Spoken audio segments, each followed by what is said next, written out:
സന്ധ്യാദീപം.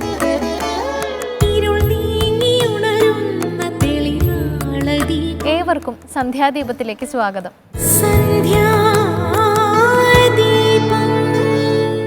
ഭഗവത്ഗീത ഓരോ പ്രാവശ്യം ശ്രദ്ധയോടെ വായിക്കുമ്പോഴും പുതിയ ചില ആശയങ്ങൾ മനസ്സിലേക്ക് വരും. പുരാണ പുസ്തകങ്ങളെല്ലാം ഇങ്ങനെയാണ്. അക്ഷയമായ ആശയഖനികളാണവ.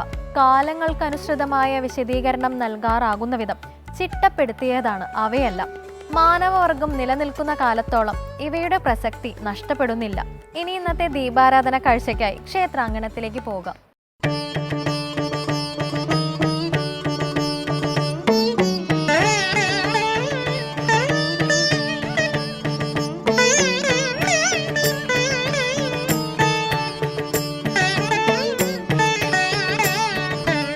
വനനീലിമയുടെ നിഗൂഢ സൗന്ദര്യം വഴിഞ്ഞൊഴുകുന്ന പാവനവീഥികളാണ് ആര്യങ്കാവ് ശ്രീ ധർമ്മശാസ്താവിൻ്റെ തിരുസന്നിധി തേടിയെത്തുന്ന ഏതൊരു ഭക്തനെയും സ്വാഗതം ചെയ്യുന്നത്. പ്രകൃതി ദേവിയുടെ അനുഗ്രഹവർഷം കണ്ട് തീർത്ഥാടകന്റെ ഹൃദയം നിർമ്മലമായ നിതാന്ത സൗന്ദര്യത്തിൻ്റെ നിത്യതയിൽ വിലയം പ്രാപിക്കുകയാണ്. തീർത്ഥാടകനായി എത്തുന്ന ഏതൊരു ഭക്തനും ഇതിനടുത്തുള്ള സ്വപ്നസദൃശ്യമായ പ്രകൃതിയുടെ മടിത്തട്ടിൽ അല്പം വിശ്രമിക്കാൻ കൊതിക്കുന്നുണ്ടെങ്കിൽ അത്ഭുതപ്പെടേണ്ടതില്ല.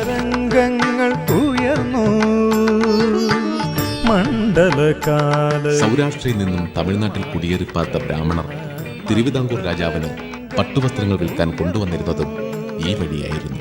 ഒരു ദിവസം സൗരാഷ്ട്ര ബ്രാഹ്മണനായ കച്ചവടക്കാരൻ പുഷ്കല എന്നു പേരായ കന്യകയായ തന്റെ മകളെയും കൂട്ടി പട്ടുവസ്ത്രങ്ങൾ വിൽക്കാൻ തിരുവിതാംകൂർ രാജകൊട്ടാരത്തിലേക്ക് യാത്രയായി. യാത്രാമധ്യേ ആര്യങ്കാവ് ശ്രീ ധർമ്മശാസ്താ സന്നിധിയിൽ അവർ രാത്രി കഴിച്ചുകൂട്ടി. പിറ്റേന്ന് രാവിലെ തന്റെ മകളെ ക്ഷേത്രത്തിലെ പൂജാരിയെ സംരക്ഷിക്കുവാൻ ഏൽപ്പിച്ച് കച്ചവടക്കാരൻ തിരുവിതാംകൂർ രാജധാനിയിലേക്ക് യാത്രയായി. യാത്രയിൽ മാമ്പഴത്തറ എന്ന സ്ഥലത്ത് വെച്ച് മതമിളകിയ ഒരു കൊമ്പനാന കച്ചവടക്കാരനെതിരെ ആക്രമിക്കാനെത്തി.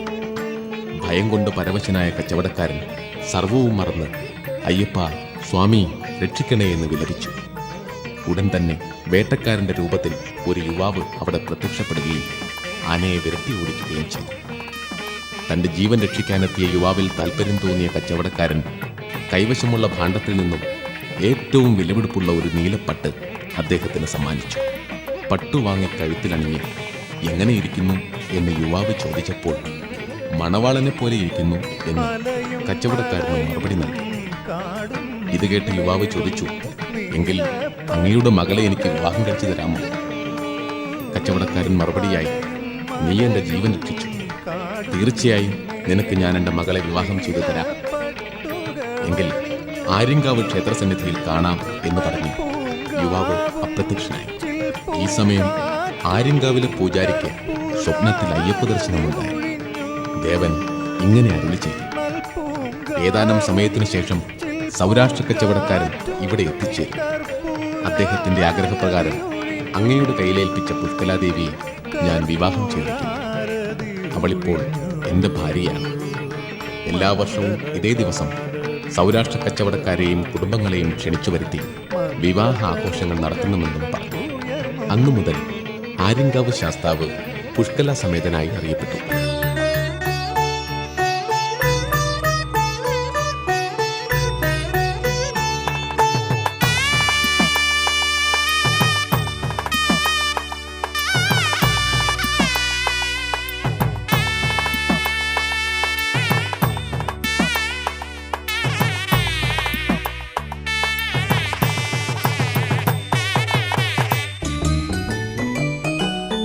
ശബരിമല തൻ നീലിമയിൽ ഒരു സ്വർണ്ണ താമര വിരിഞ്ഞു.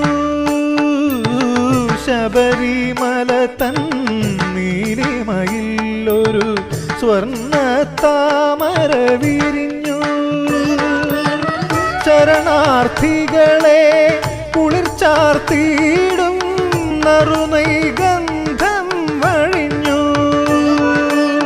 ശരണാർത്ഥികളെ കുളിർച്ചാർത്തിയിടും നറുനൈഗന്ധം. ആര്യതാതനായ ധർമ്മശാസ്താവിന്റെ നാമവുമായി ബന്ധമുള്ളതിനാലാണ് ആര്യങ്കാവ് എന്ന പേരുണ്ടായതത്ര. കിഴക്കു ദർശനമായാണ് ശാസ്താവ് ഇവിടെ കുടികൊള്ളുന്നത്. ആര്യങ്കാവ് ക്ഷേത്രത്തിന് കിഴക്ക് കുറ്റാലം ശിവക്ഷേത്രം സ്ഥിതി ചെയ്യുന്നു. കുറ്റാലം ശിവനെ നോക്കി ചിന്മുദ്രയോടുകൂടിയാണ് ഇവിടെ ശാസ്താവിന്റെ അധിവാസം.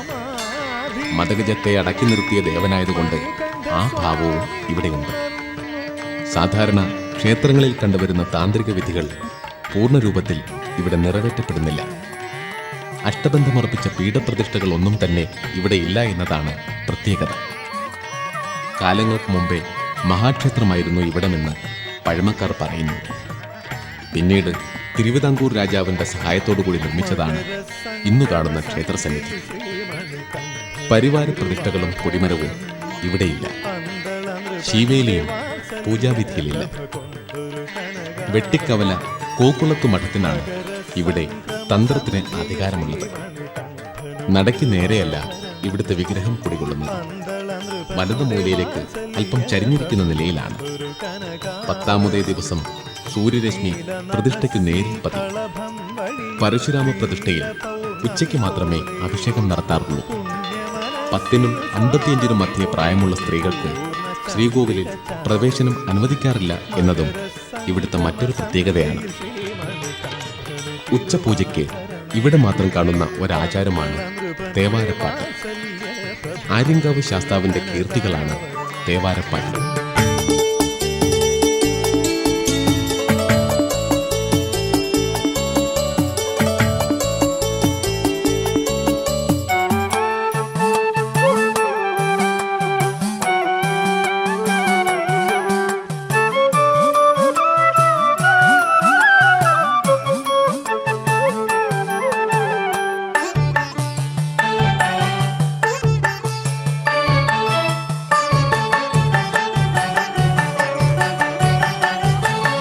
ഒന്നതു കണ്ടു തൊഴാൻ നക്ഷത്ര കണ്ണു തുറന്നു ഗഗനം.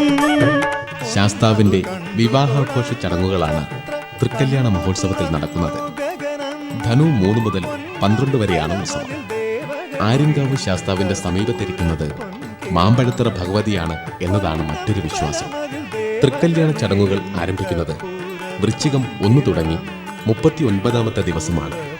അതിനു മുമ്പ് തന്നെ സൗരാഷ്ട്രയിൽ നിന്നും വധുവിന്റെ ആളുകളും വരന്റെ ആളുകളായി തിരുവിതാംകൂർ ദേവസ്വം ബോർഡ് അധികൃതരും സന്നിഹിതരാകും. തികച്ചും ഒരു കല്യാണത്തിന് വേണ്ടതായ ചടങ്ങുകളൊക്കെ ഇവിടെ നടത്തും എന്നതാണ് ഏറ്റവും വലിയ പ്രത്യേകത. വൃശ്ചികം തുടങ്ങി 39-ാമത്തെ ദിവസം മാമ്പഴത്തറയിൽ നിന്നും പെണ്ണിനെ സ്വീകരിച്ചു കൊണ്ടുവരുന്നു. ആര്യങ്കാവ് ദേവസ്ഥാനം സൗരാഷ്ട്ര മഹാജന സംഘം എന്ന സംഘടനയിൽപ്പെട്ടവരാണ് വധുവിന്റെ വീട്ടുകാരായി ഇവിടെ എത്തിച്ചേരുന്നത്. വധുവിനെ സ്വീകരിച്ചു കൊണ്ടുവന്നതിന് ശേഷം മണ്ഡപത്തിൽ വെച്ച് പാണ്ഡ്യൻ മുടിപ്പ് എന്ന ചടങ്ങ് നടക്കും. ദേവന്റെയും ദേവിയുടെയും വിവാഹ നിശ്ചയമാണ് പാണ്ഡ്യൻ മുടിപ്പ്. വിവാഹ നിശ്ചയത്തിൽ വരന്റെ വീട്ടുകാർ വധുവിന് പണം നൽകുന്ന ചടങ്ങാണ് ഇത്. തിരിച്ച് വധുവിന്റെ വീട്ടുകാർ വരനും പണം നൽകും. വളരെ ആഘോഷപൂർവമാണ് ഈ ചടങ്ങ് നടത്തുന്നത്. ഈ ചടങ്ങുകൾക്ക് ശേഷം കല്യാണപ്പെണ്ണ് കതിർമണ്ഡപത്തിലെത്തും. കല്യാണം നടക്കാൻ ഏതാനും നിമിഷം ബാക്കി നിൽക്കെ പെൺകുട്ടി ഋതുമതിയാവുകയും വിവാഹം മുടങ്ങുകയും ചെയ്യും. പെൺകുട്ടി ഋതുമതിയായതിന്റെ തെളിവായി പൂജാരി ചുവന്ന പട്ടെടുത്ത് വിവാഹത്തിൽ സന്നിഹിതരായവരെ കാണിക്കുകയും ചെയ്യുന്നു. അടുത്ത വർഷം വീണ്ടും ഇതേ സമയം വിവാഹം നടത്താം എന്ന വ്യവസ്ഥയിൽ വധൂവരന്മാരുടെ വീട്ടുകാർ പിരിയുകയായി. ഓരോ വർഷവും ഈ ചടങ്ങ് ആവർത്തിച്ചുകൊണ്ടേയിരിക്കും. തൃക്കല്യാണ ദിവസം ഇവിടെ നിന്നും പ്രസാദമായി മഞ്ഞൾ ചരടുമാല അഥവാ മംഗല്യമാല ലഭിക്കും. ഇത് ധരിച്ചു കഴിഞ്ഞാൽ യുവതികളുടെ വിവാഹം പെട്ടെന്ന് നടക്കും എന്നാണ് ഐതിഹ്യം. ശ്രീല പൗർണമി പോലെ പുണ്യമനസ്സിൽ സ്വാമി പൊഴിയും പൂർണ്ണ ചന്ദ്രിക ചാലേ മകര സംക്രമ സന്ധ്യയിൽ ശ്രീമണികണ്ഠനു. ആര്യങ്കാവിൽ ഉത്സവമായ തൃക്കല്യാണ ചടങ്ങുകളിൽ 8 ദിവസം ദേവൻ ഓരോ വാഹനങ്ങളിലായി ക്ഷേത്രത്തിന് വലം വയ്ക്കും. ഇതിനായി വ്യത്യസ്ത തരം വാഹനങ്ങൾ ഇവിടെ അലങ്കരിച്ചു വയ്ക്കും. എല്ലാ വാഹനങ്ങളും മൃഗജീവികളുടെ സങ്കല്പത്തിലുള്ളതാണ്. തൃക്കല്യാണത്തോടനുബന്ധിച്ചാണ് ദേവൻ വാഹനങ്ങളിൽ എഴുന്നള്ളത്ത് നടത്തുന്നത്. ഈ വാഹനങ്ങളുടെ നിർമ്മാണവും ചടങ്ങുകളും തമിഴ് ആചാരമനുസരിച്ചാണ് രൂപകൽപ്പന ചെയ്തിരിക്കുന്നത്.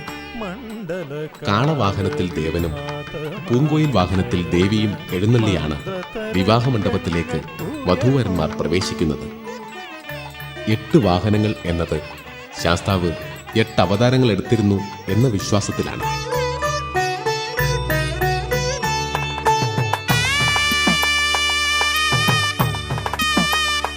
ക്ഷേത്രത്തിന്റെ പടികളിറങ്ങി ചെല്ലുമ്പോൾ ഉപദേവന്മാരായി നാഗപ്രതിഷ്ഠയും തൊട്ടടുത്ത് കറുപ്പസ്വാമിയും കറുപ്പായി അമ്മയും ദർശനം നൽകുന്നു.